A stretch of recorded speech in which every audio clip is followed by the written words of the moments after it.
যৌতুক এমন একটা মরণ ব্যাধি যা মরার আগেই মেরে ফেলে।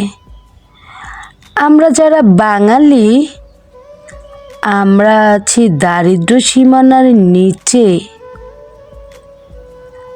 নুন আনতে পান্তা পুরায় অনেকে।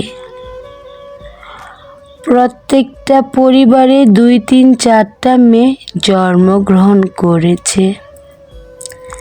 আমরা যারা বাঙালি, 80% কৃষকের মেয়ে।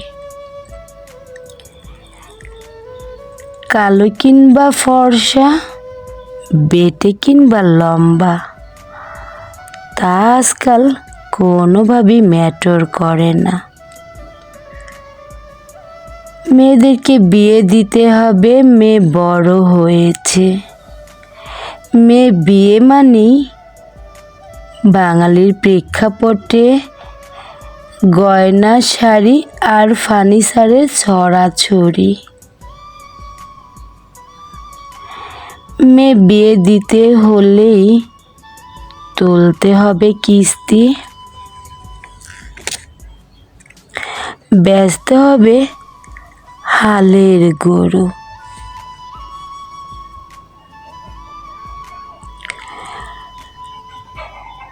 কোনো রকমে টানাটানি করে মেয়ের বিয়ে হয়ে গেল শেষ। দিন কয়েকটা যেতে না যেতেই জামাইয়ের আনাগোনা বেশ। কিছু টাকা হলে করতে পারি একটা বিজনেস। মেয়ে তো জানে বাবা আর ভাইয়ের কতটুকু আছে টাকা দেওয়ার সামর্থ্য। তখন মেয়ে চুপ করে থাকে। স্বামী তখন 1 বার 2 বার 5 বার বলতেই থাকে। যখন মেয়ে শোনে না স্বামীর সেই কথা, শুরু হয় সে নববিবাহিত মেয়ের উপরে নিপীড়ন, নির্যাতন এবং যাতনা। 1 দিন সহ্য করে, 2 দিন সহ্য করে, দিনের পর দিন মুখ বুজে আর নিতে নাহি পারে।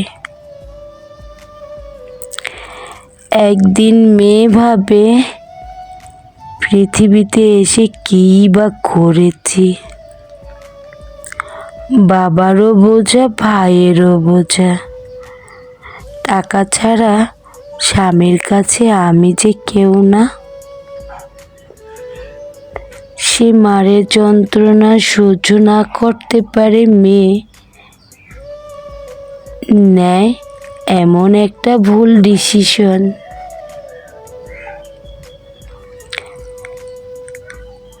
সে ছাড়ে দুনিয়া এবং ঘরের মায়া ত্যাগ করে। ডিসাইড করে নেয়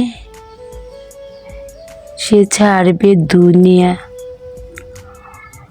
হয়তো বা খেয়েছে বিষ, নয়তো বা গলায় দড়ি।